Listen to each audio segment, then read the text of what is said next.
ताटाची शोभा वाढवणारी आणि तोंडाला पाणी आणणारी अशी खमंग झणझणीत सोलापूर स्टाईल शेंगदाणा चटणी आज आपण पाहणार आहोत, तेही 2 पद्धतीने. उन्हाळ्यात जास्ती भूक लागत नाही, पण अशी झणझणीत आणि खमंग चटणी असली की 2 घास जास्तीच जातात, हो की नाही? नमस्कार मंडळी, स्वागत आहे तुमचं अस्सल मराठी रसोईमध्ये. तर आज आपण अगदी सोपी पण खूपच चविष्ट रेसिपी पाहणार आहोत. चला तर मग लगेच रेसिपीला सुरुवात करूया. तर मी इथे 2 वाट्या शेंगदाणे घेतलेले आहे, 18 ते 20 लसूण पाकळ्या घेतलेल्या आहे, 3 टेबलस्पून काश्मीरी लाल मिरची पावडर घेतलेलं आहे, 1 टेबलस्पून जिरं घेतलेलं आहे, चवीनुसार मीठ आणि 3 ते 4 सुक्या लाल मिरच्या घेतलेल्या आहेत.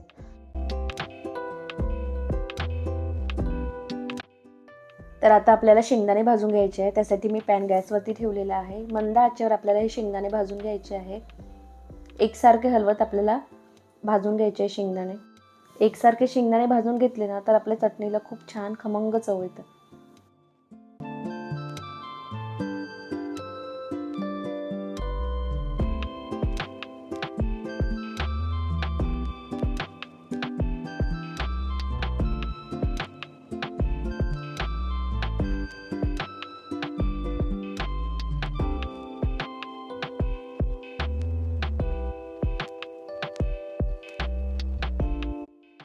तर आता 5 ते 6 मिनिटमध्ये आपले शेंगदाणे छान असे भाजून झालेले आहे. हलका रंगही बदललेला आहे आणि सालही हलकीशी निघालेली आहे. आता आपल्याला गॅस बंद करून घ्यायचा आहे आणि शेंगदाणे थंड करून घ्यायचे आहेत. शेंगदाणे छान थंड झाले की त्याची साल निघायला सोपं जातं.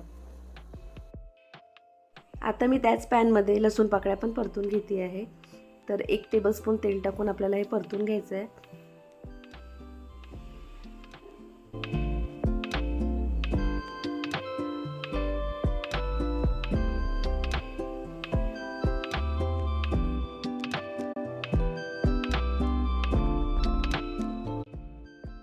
हलकं असं लसूण परतून झालं की त्यामध्ये आपल्याला लाल मिरची, जिरे हे पण परतून घ्यायचं आहे.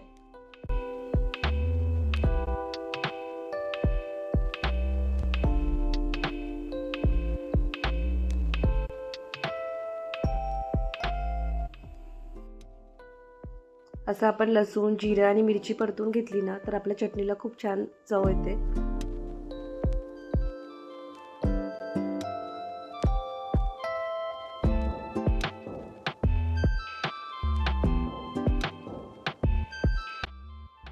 बघा अशा प्रकारे आपल्याला परतून घ्यायचं आहे. रंगही बदललेला आहे. आता याचा आपल्याला गॅस बंद करायची.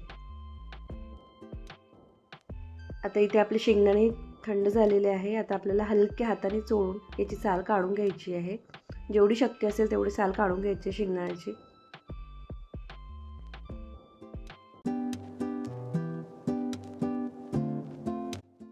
बघा शेंगदाणे थंड झाले ना तर खूप सोपं जातं साल काढायला. पटापट साल निघतं. आता इथे मी शक्य होईल तेवढी साल काढून घेतलेली आहे. आता आपल्याला याला चाळून घ्यायचं. तर आपल्याकडे झारा असतो ना तर आपल्याला झाराच्या सहाय्याने शेंगदाणे आणि साल वेगवेगळे करून घ्यायचे आहे. बघा अशा प्रकारे केलं ना आपण तर कचराही जास्ती होत नाही आणि इझिली शेंगदाणे आणि साल वेगळे होतात.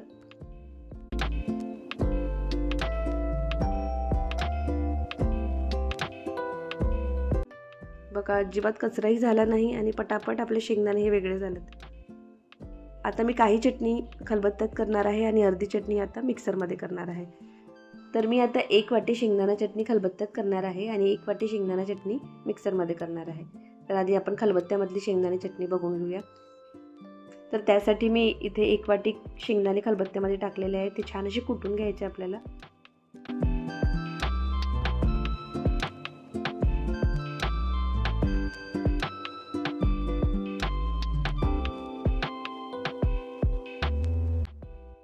अशा पद्धतीने चटणी केली की थोडा वेळ लागतो पण चव मात्र खूप जबरदस्त लागते. असे छान असे कुटून झाले की यामध्ये आपल्याला आता लसूण, जिरा आणि ते लाल मिरची टाकून घ्यायची आहे परतून घेतलेली.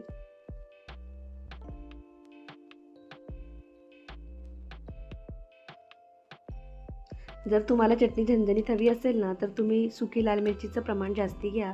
इथे आपण काश्मीरी लाल मिरची पावडर घेतलेलं आहे. ते फक्त रंगासाठी घेतलेलं आहे. त्याला तिखटपणा खूपच कमी आहे. आता यामध्ये आपल्याला काश्मीरी लाल मिरची पावडर 1 टेबलस्पून आणि चवीनुसार मीठ घालून कुटून घ्यायचं आहे.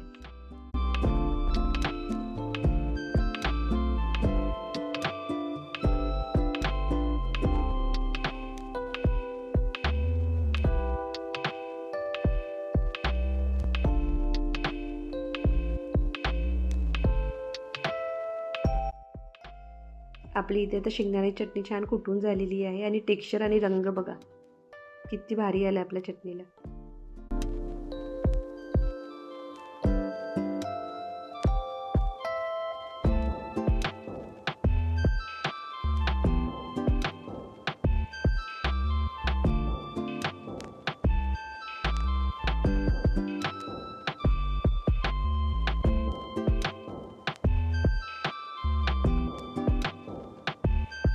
तर असं जाडसरच टेक्स्चर असतं सोलापूर शेंगदाणा चटणीचं. यामध्ये थोडं तेल घालते आहे, अर्धा टेबलस्पून, आणि छान असं मिक्स करून घेते आहे. तर आता आपली खलबत्त्यामधली शेंगदाण्याची चटणी तयार झालेली आहे.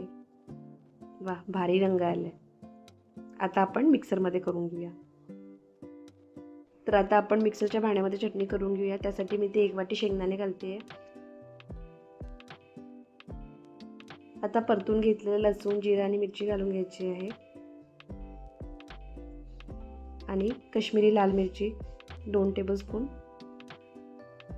आणि चवीनुसार मीठ. तर आपण काश्मीरी लाल मिरची फक्त रंगासाठी वापरली आहे म्हणून प्रमाण जास्तच घेतलेलं आहे.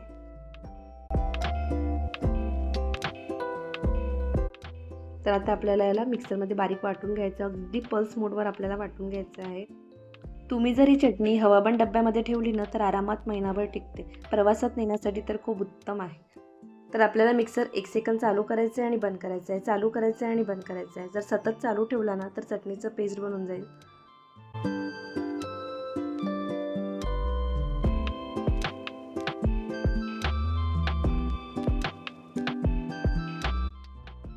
बघा, अशा पद्धतीने केलं तर आपल्याला छान असं जाडसर टेक्स्चर मिळतं. नाहीतर एकदम आपण वाटून घेतलं की एकदम पेस्ट बनतं ते, आणि त्याला तेल सुटायला लागतं. म्हणून अशा पद्धतीने करायचं.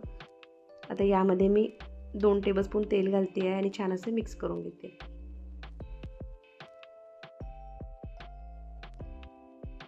तर आपली मिक्सरमधली पण चटणी तयार झालेली आहे. आपल्याकडे वेळ नसेल, घाई असेल तर अगदी 5 मिनिटात ही चटणी तयार होते. मिक्सरमधलं पण चटणीचा कलर आणि टेक्स्चर भारी आलेला आहे. जर तुम्ही योग्य पद्धतीने केलं ना तर मिक्सरमधले पण चटणीचं टेक्स्चर छान असं जाडसरच येतं. तुम्हाला अजिबात वाटणार नाही की आपण ही चटणी मिक्सरमध्ये केलेली आहे. तर इथे आपली दोनही पद्धतीने केलेली चटणी तयार झालेली आहे. तुम्हाला कुठली पद्धत आवडली ते कमेंटमध्ये नक्की सांगा, आणि तुम्ही चटणी कशी करतात तेही शेअर करा. मला पर्सनली खलबत्त्यामध्ये केलेली चटणी जास्त आवडते, पण वेळ नसेल तर मिक्सरची पण बेस्टच आहे.